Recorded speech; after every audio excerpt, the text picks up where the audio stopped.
Welcome back to Learning Matters, the podcast for all things L&D. I'm Doug Woldridge, your host, and today we've got a very fun show for you all. I've got ttcInnovations VP of Sales, Teresa Chiapputo, as well as one of TTC's relationship managers, Brady Grover, here to tell us about the story of how the subscription learning service came to be and how it can be a fantastic option for clients, big and small. Let's get to the interview. Thank you all for joining the podcast today. I'm really excited to have you both here for this conversation. So before we kick things off, I'd just like a quick word from you guys about how you got into the world of learning and development and ultimately what you do for TTcInnovations. So Teresa, let's start with you.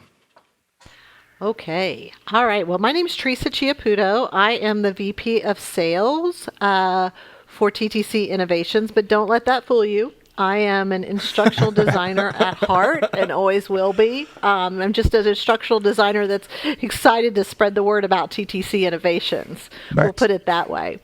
But I think I got started in learning from a way that many of us get started in learning, and it's never planned. It just happens. Based on what we find that we enjoy doing as we progress in our career. So that I started out in finance, and as soon as I got into leadership and the ability to start coaching and developing people, that passion just flurried. And I made a switch over to learning and development and started out as a leadership facilitator for leadership development courses, and then went from there. But absolutely huge passion.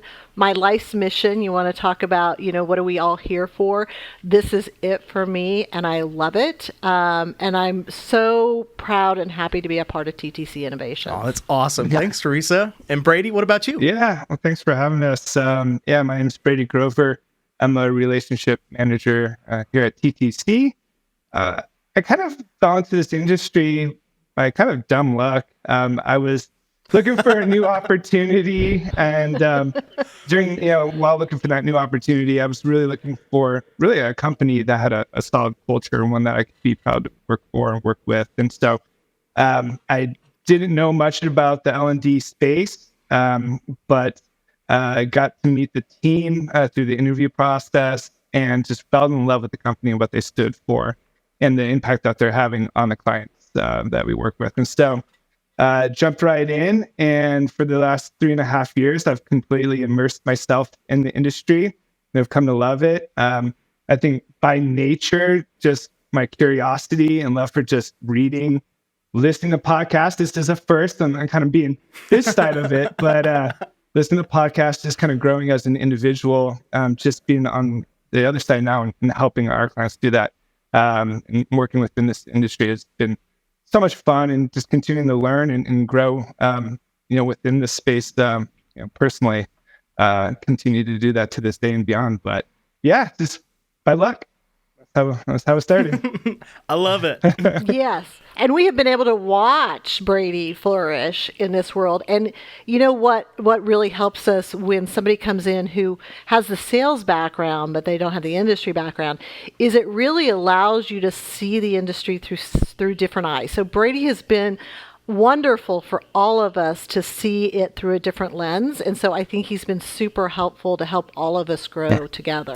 Definitely. I want to get a little bit into the subscription learning services, which is why we're all here today, that TTC is now offering. Can you give me just a little bit of a rundown of what that service is and maybe how it's a little bit different than the other type of offerings that TTC had in place before? Yeah, I'll start with that one. And the way that I like to explain this to clients is I say, think about your Hulu subscription.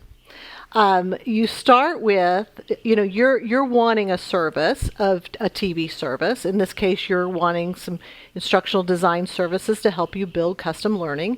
So in the Hulu subscription, you have a base subscription that you can start with, and then you can add things onto it. You can add no commercials. You can add Disney Plus, whatever the case might be. And then you pay for that subscription each month until you decide you don't want it anymore. Well, that's how this works. What we are giving you is instructional design expertise and resources to help you build custom learning. And so you decide as a client each month, what kind of time do you need for that person to be part of your team working on any particular project for you? And then how many months do you want to work with us?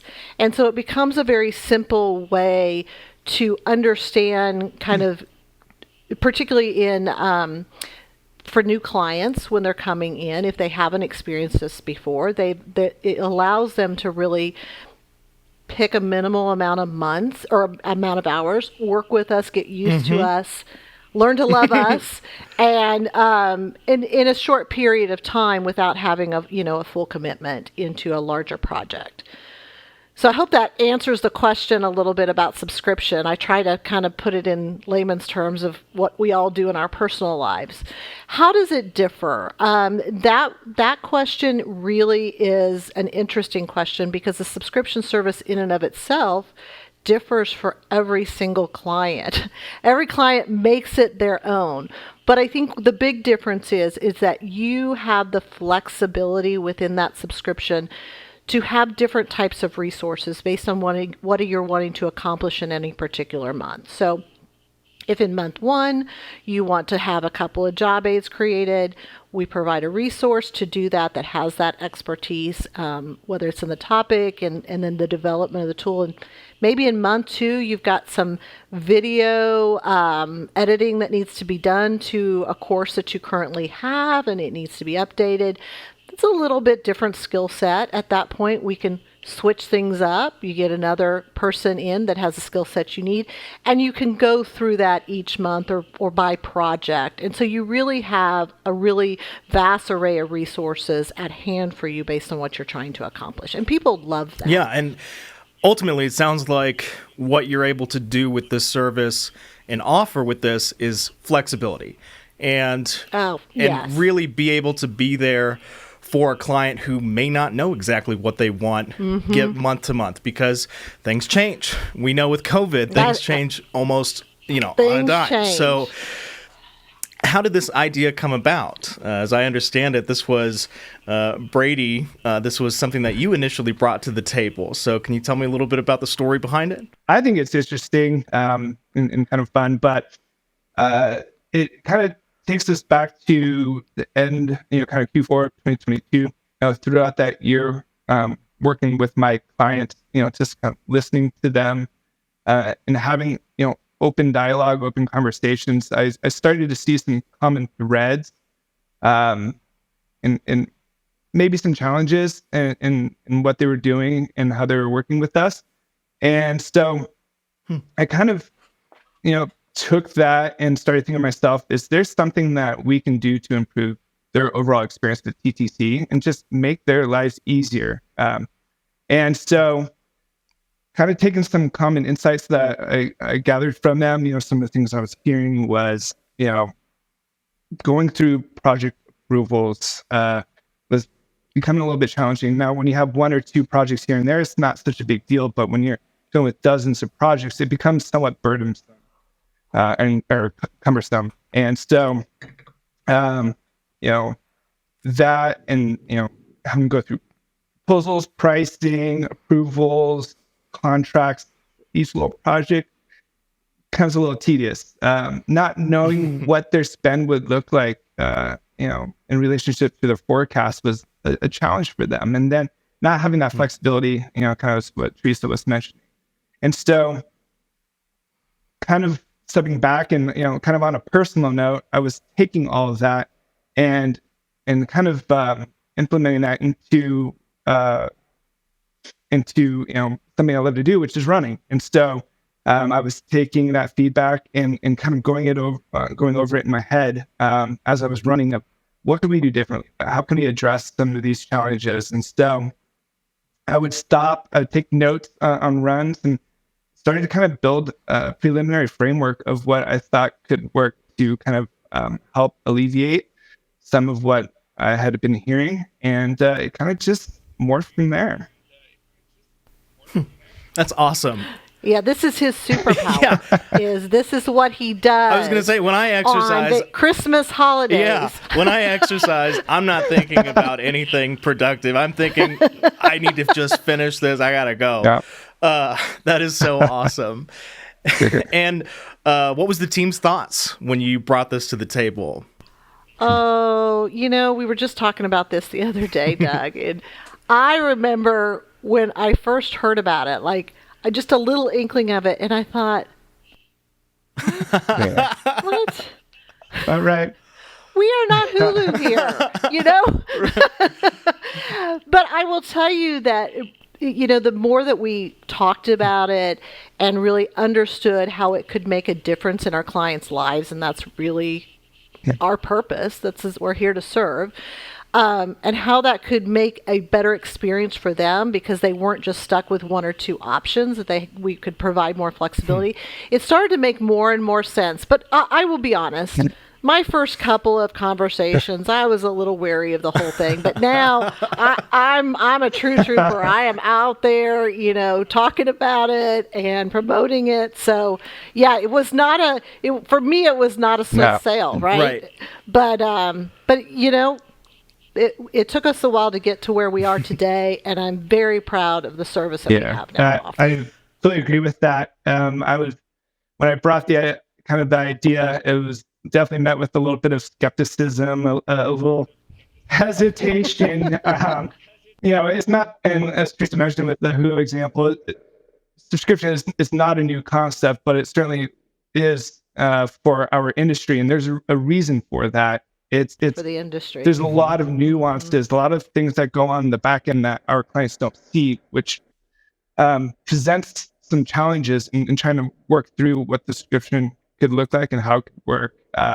And removing some of those complexities and making it simple is the greatest challenge. And so that's where I think a little bit of the skepticism kind of came in. But working with, Debbie and the executive team is, they were super helpful and super encouraging to explore it and just kind of work through it. And, as a team, it's a total team effort, getting this from, start to finish.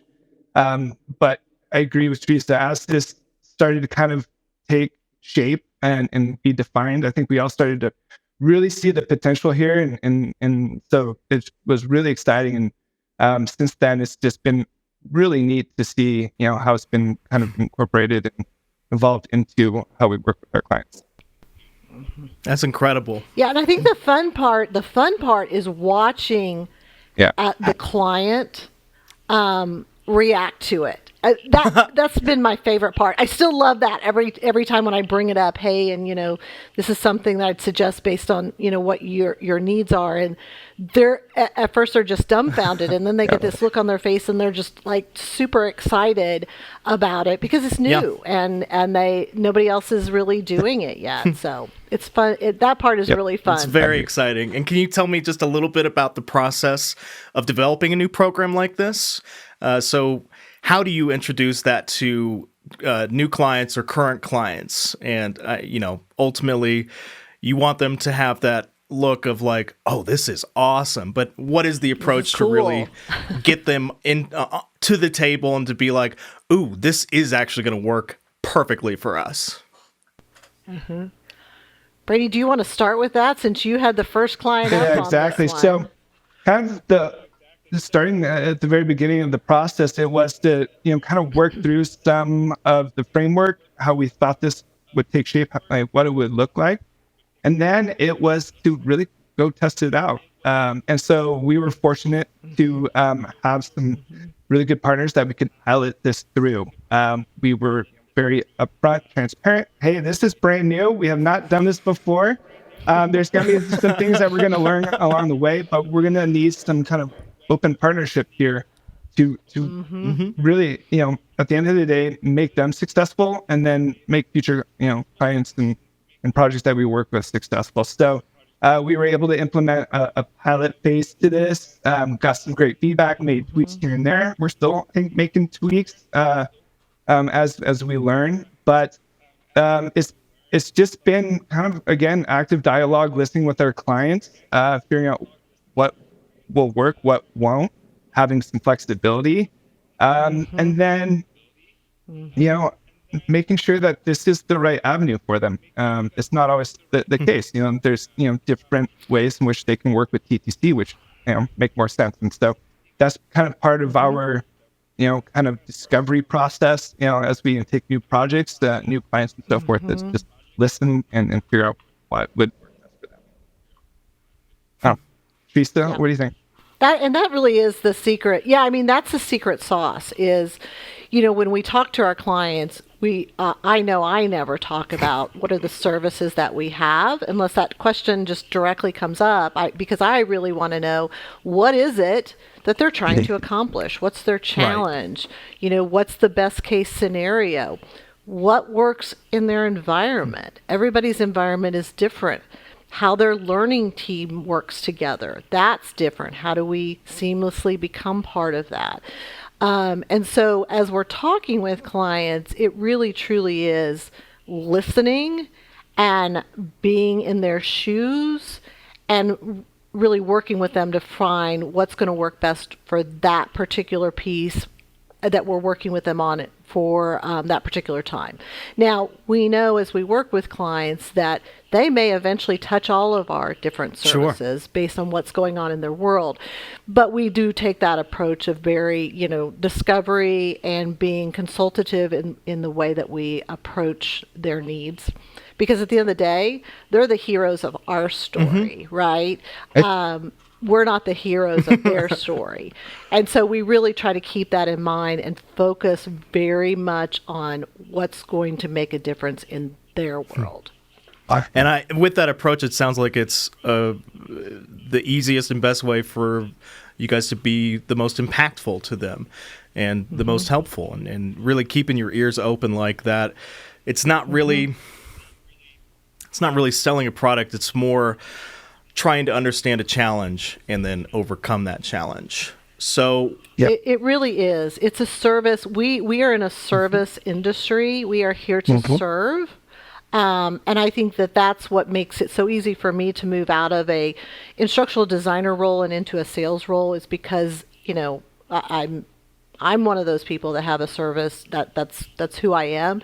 And that's what I have found in this company. I think Brady expressed that a little bit too earlier. Wonderful. And why might a client want to go with this approach as opposed to project-based services or maybe staff augmentation, which is the two other approaches that TTC offers? Well, I would say the big word there is flexibility. It's all about the flexibility that it gives. It's all about how much time the client feels like they want to utilize during a particular month. Project-based services are typically very focused on taking a project from end to end. So there's a specific time period for that. There's specific deliverables for that. It's very focused in. Same with staff augmentation. When we put somebody in a staff augmentation role, it's very focused on their skill sets and what they're there to achieve. What the subscription service gives us is this way to be flexible, to come in and out, to have different skill sets, to decide, hey, we had a change in the business, and I know we said we wanted to work on this next, but we're going to have to do something different, and therefore, hey, we're going to need a little bit different type of resource, and it's just that flexibility right there just makes that happens a lot. So. I believe it. It does. I mean, surprisingly enough, yes. And when working with a client, I know you mentioned a little bit of this, Teresa.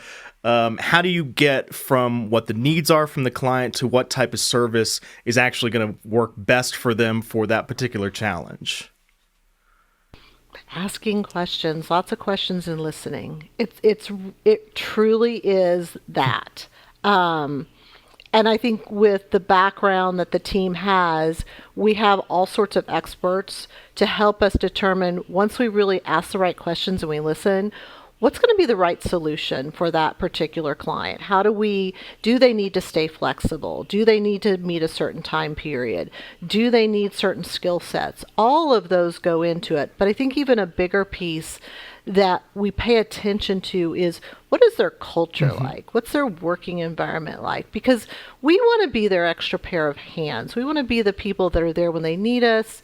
We go away when they don't, but that we really fit into their environment. So again, there's a lot of listening. There's a lot of learning as you go, particularly when you're starting to work with a new client.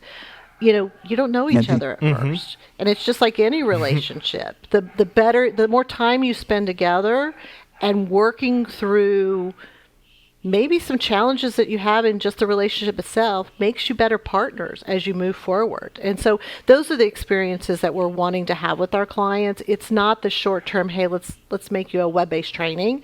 No, let's create a relationship in which we can support you ongoing, and we're here when you need us. I love that.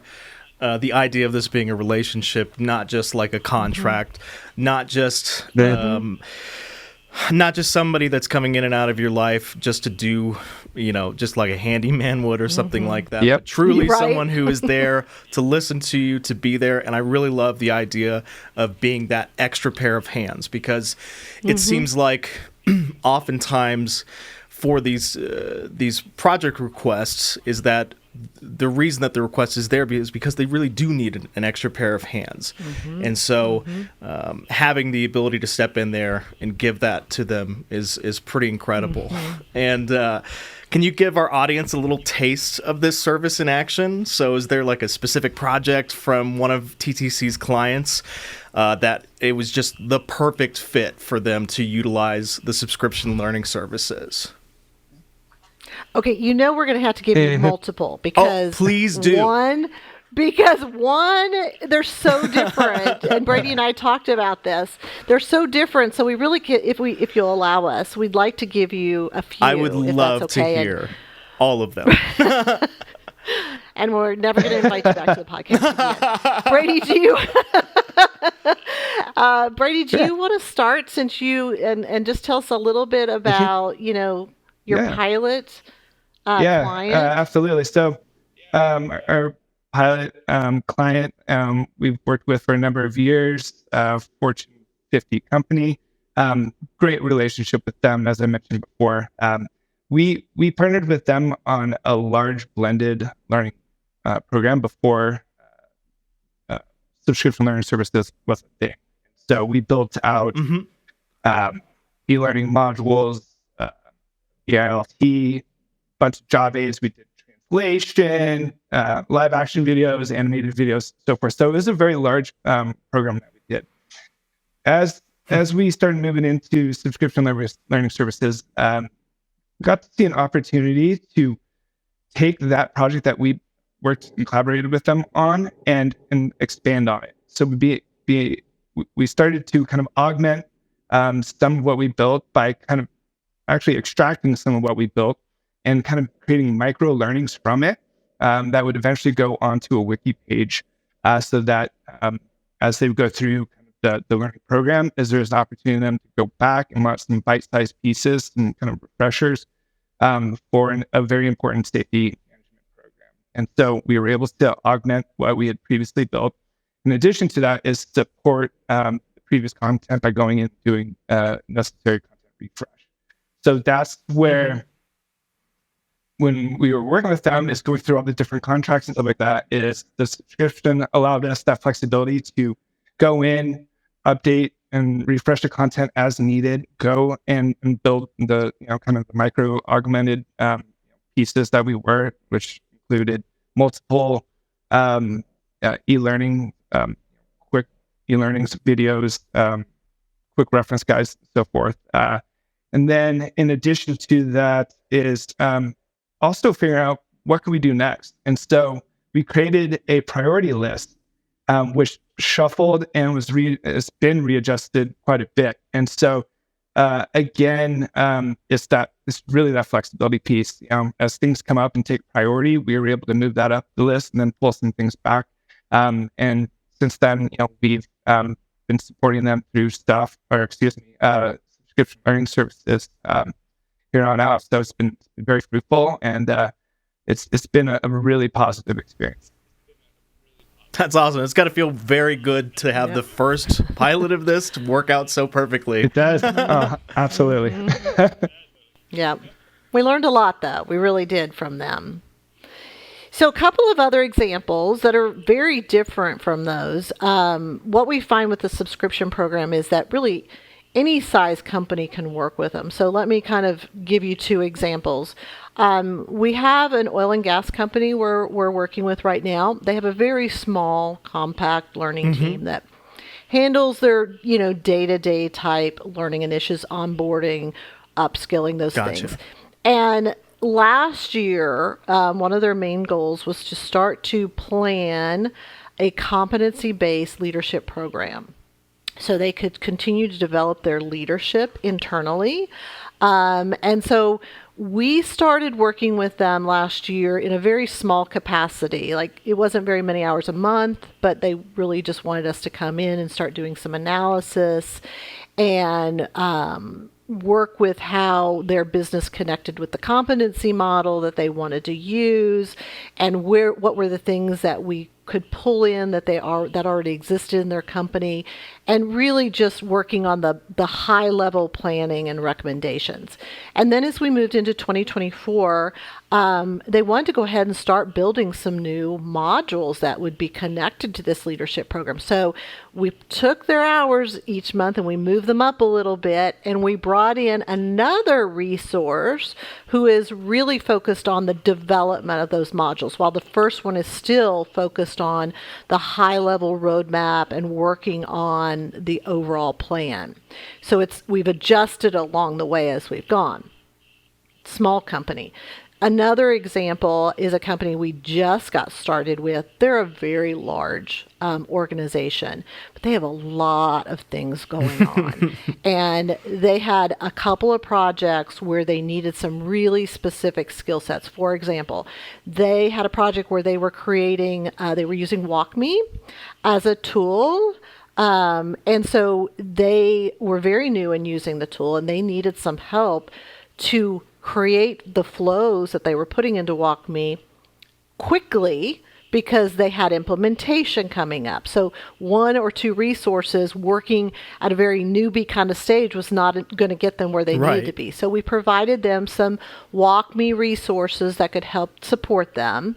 And so we did that with them for the first 3 weeks. And then in week 4, they moved on to another project in which they needed some help in maintaining some video learning that they had recorded in a new tool that they were using.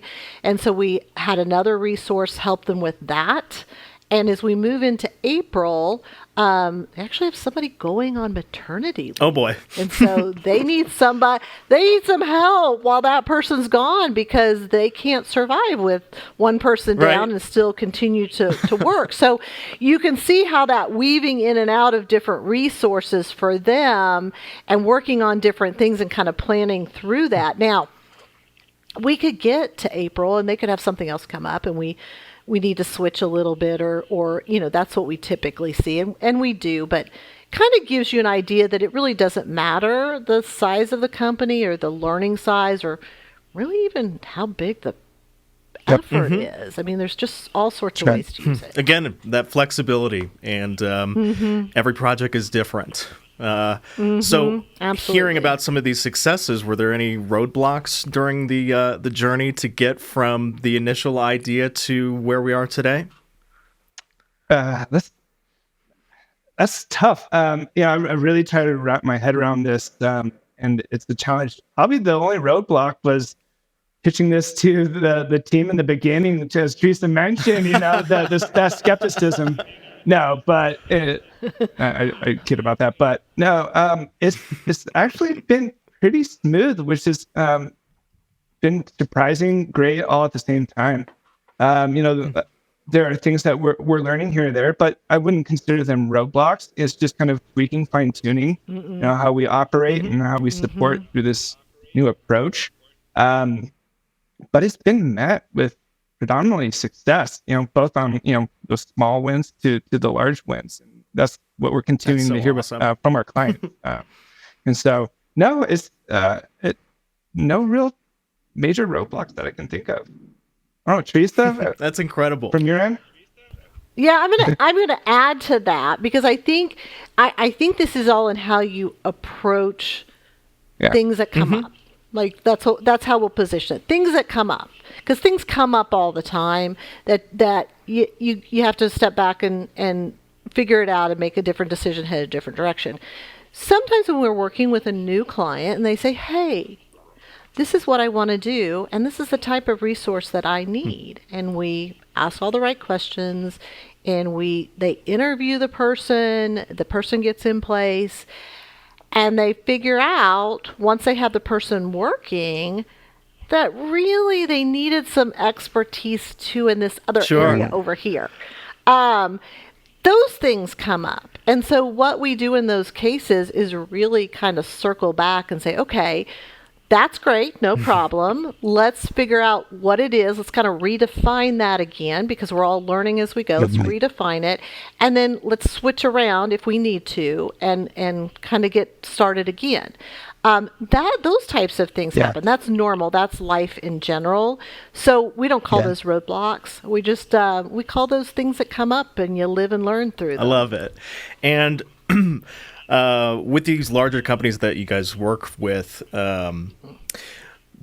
the successful implementation of some of these subscriptions, did that open the door for other lines of business within those clients?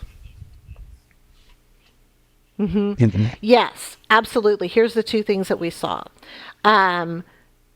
When we started, usually people want to start small because they're unsure. It's the unknown, so let's start small and we'll see how it goes. Within a month to 2 months, almost every subscription has jumped up in hours. Wow. Like they're like, oh my gosh, wow, this is incredible. We need more hours. Like what we started with isn't going to get us, because we realize the potential here in that. So we have seen that a lot, probably 80 to 90% of the time when they get started.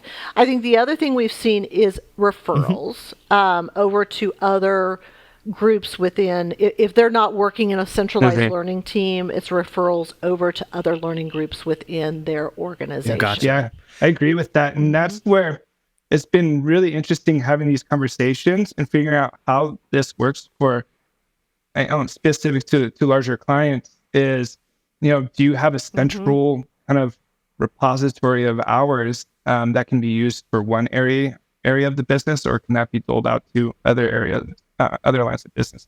Or do you create a kind of unique separate pools, for those lines of business? So that's been kind of the fun part, is figuring out, kind of putting the puzzle pieces together of how this works, within those larger organizations. And do you keep it centralized, or do you decentralize it? And what does that look like? Or a combination. So that's kind of the fun part of this. And that's where it becomes a little bit of a, conversation and figuring out what makes sense, and then adjusting as we need to adjust. Absolutely, 100%. So, well, and I think what I would add to what Brady's saying, and let me give you a couple of examples. In one situation, we have a client that said, hey, love this whole concept. What I want to do is set up one subscription service for facilitation and one for instructional design work for this business, and then another one for this business. And so they each had their own that they could plan and use. But yet in another organization, they are working together to pull out of one basket, but being aware of what they're doing as they do that, and working as a team on how they use those hours. So again, you can kind of really start to see that each subscription has its own unique way that it's working. And so nothing's off limits here. I think, the more we experience what can be done with this, the more fun this gets. That's a perfect segue into my next question, is where do you see the subscription service heading in the future? It works, I do quite a few of them because I get to interact initially with new clients coming in, which is one of my favorite things. And it's a great way to, like I said, come in, try us out, see how it goes. And so, and usually when you're working with a new client, they're not willing to open up the door and show you, everything that's going on in their organization. They're going to keep us closed for a minute and say, I'm going to test you out and see how this goes. And here's a little slice. So it really perks people's ears up. We went to a conference back in September, a learning conference, and we talked about it. And it was amazing how it perked people's ears up to want to know more. And so we're seeing a lot of interest, particularly when we talk about it in The Buzz, which is our newsletter, or we're talking to someone on the phone, or we're at a conference in which we're presenting. It always is super interesting, and people come up and want to talk more about it when we present. Yeah, and that's very cool. Yeah, and kind of, I think to add to it, it's interesting because as we have these conversations and we explore subscription with new clients or clients that we have, is it feels very innovative and new. Over time, I think it just becomes part of the norm at how we operate within our space. And so that's kind of the exciting part is, and I think we'll see that as that transition from, this is just an emerging new way in this space to this is just kind of how it's done. So that's kind of how I could see it, kind of taking shape, into the future. And that's kind of the exciting part about all of this. Well, it's very exciting to be on the vanguard of this new way of working with learning and development. Yep. The industry is ever changing, but this does really feel like the new way of approach to work with clients and find ways to stay flexible with them and work through these challenges. As far as I know, TTC offers a free week for clients looking to explore this new service. So what do you think are some of the things that you can just tick off the checklist within that first week to make a quick impact, those quick wins for the client to really get them reeled in and for them to continue exploring the subscription service? Well, I will start, and it's so interesting because I was having this conversation with somebody else who wanted to really tie me down on what are those things, and what I like to do is keep myself loose and happy and flexible. But she finally got me. So one of the caveats that I'll say first is a week is really dependent on how many hours that in that week, and that free week is going to depend on how many hours do you want to start with, and then we're going to give you a free week on top of those hours.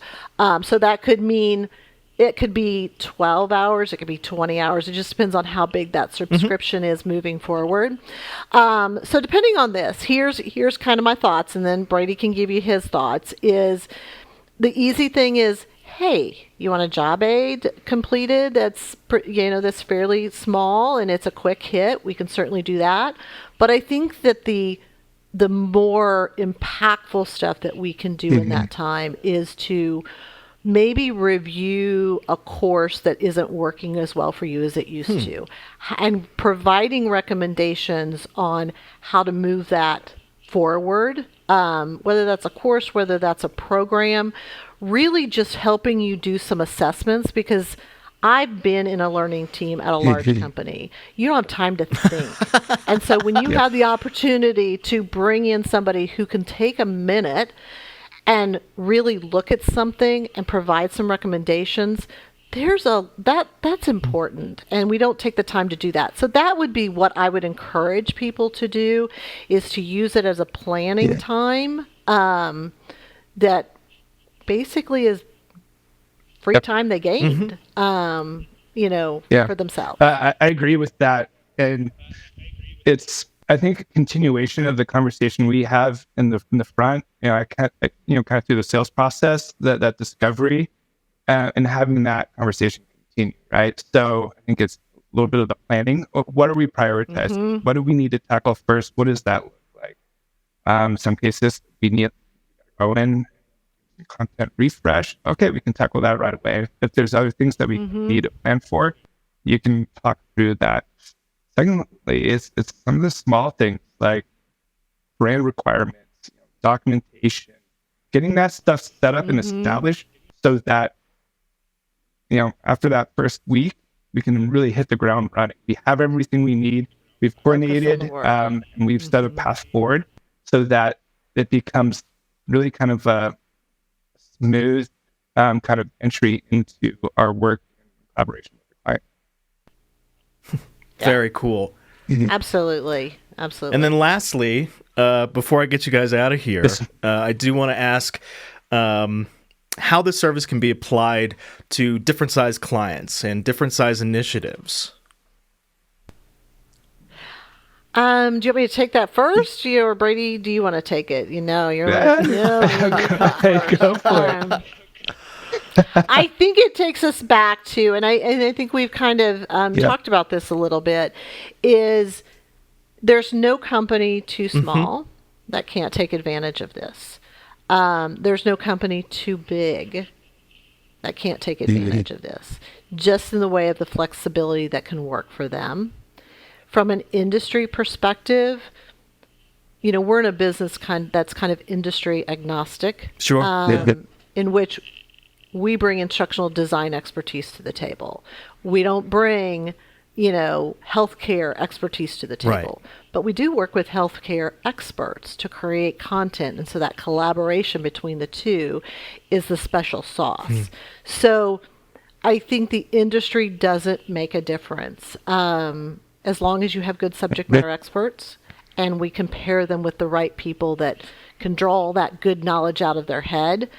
But the service itself is super flexible. And I would encourage that if somebody didn't think that it would fit for their business, I would challenge them to have a conversation with myself or Brady. Absolutely. And we'll figure it out for you. No problem. Yeah. Wonderful. Yeah, I agree with that. And about the size of the company and the organization is, there's perception, and some of it is valid that with, top tier talent, with custom learning solutions, that we can't afford this. This is out of our budget, out of our scope, out of our wheelhouse. And so what I think this does is that it allows them to get that experience, get that talent, get that expertise, get that custom learning solution without, just emptying the pockets. And so that's where I think there's beauty here is it services all industries, all sizes of organizations, and in different ways, whether that's, teams can't keep up with the demand of the work and we become kind of a spillover of that work and serving really kind of as an extension of their team, or we come in as thought partners and really help build out and lay a foundation for continued growth within their teams. That's kind of the beauty in all this. And so that's what I think, Teresa and all of us are excited about, is being able to reach new industries and new size companies that maybe didn't realize they could. They could use it. And I will tell you, people are hesitant. If they have never worked with a vendor before, it may feel a little uncomfortable. Like, really honestly, I mean, it's like anything new. And, what I would say is when you find the right vendor, you will know it. And every company has somebody that they will mesh with. We would hope that would always be us, but we know that that's really not human nature. But, at the end of the day, you can move forward. You're going to have to move forward. We're in a world now where agility is the key to success. And that means being able to scale on demand, whether that be capacity or whether that be skill sets. And that pressure that they feel today around that is not going to let up anytime soon. So I would encourage people to jump in, educate yourself, do your research, come talk to us if you want to. But there's places for everybody to play. Very well put. Well, I want to thank you both for joining me today and giving me a really good deep dive into what this program is, how it works, and how it can possibly be effective for any potential client. So thank you again. And I hope to have you guys back on at some point in the future to continue hearing about more success stories with the subscrition learning. As long as it's the two of us. All right. Because we get along really well. Well, you're welcome back anytime. That'd be fun. All right. Thanks, Doug. Appreciate it. It was fun.